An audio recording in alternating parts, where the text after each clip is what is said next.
Hello. I have a question for you. I follow you on YouTube and have been watching you for a while. I just started to get into the building side of the business. My question is, I see some efflorescence on my new Gunite shell, 6 weeks old, in a few spots. It's pretty much ready to be plastered. Is this something to worry about, and is it okay to plaster when it's like this? I read that when you plaster it, it'll be okay, but I wasn't sure if it's best to grind it down and out and then bond coat. I just wanted to get your thoughts. Much appreciated, and you do a great job. So it's actually a really good question. What happens when a pool is shot? I'm assuming this is gunite versus shotcrete, which it's kind of the same process but a little bit different. Dry gunite is sharp sanded Portland cement that is pumped, and when shot out, water is added. So that's dry shotcrete. Dry gunite. Wet gunite is pre-mixed in a truck with some aggregate, with some stone, and it's shot out and air is added at the end.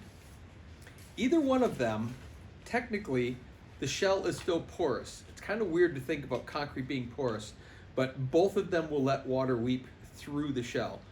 The dry gunite, which I'm thinking that's what this is more likely to leach water through. So what you're seeing in the efflorescence is water that's weeping from behind the shell through the shell. As the water weeps through, it picks up calcium out of the Portland cement that's a part of the binder that holds this all together.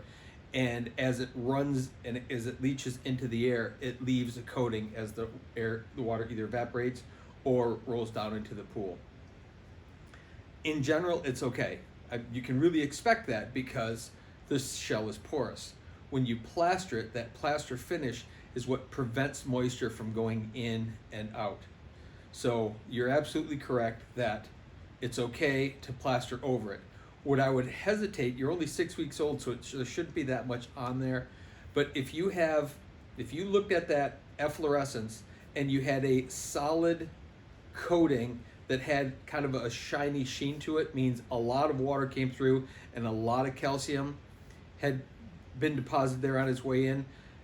You might want to grind that down or at least etch it so that your plaster can attach to it. If it's super smooth, the plaster won't attach as well, and you always run the risk of that delaminating.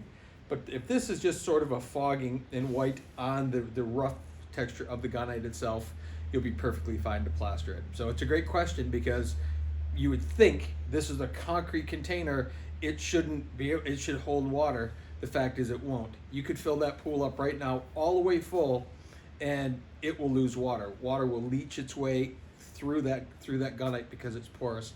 It needs that plaster finish, and that plaster finish is technically what holds the water into the pool. So I think it should be okay. Just make sure that that's not a solid sheen, which after 6 weeks I couldn't imagine it would be. If it had been like that for a year or two, if you had started a project and then not gotten water into it, you might have more of an issue. But with 6 weeks old, I imagine it could be plastered.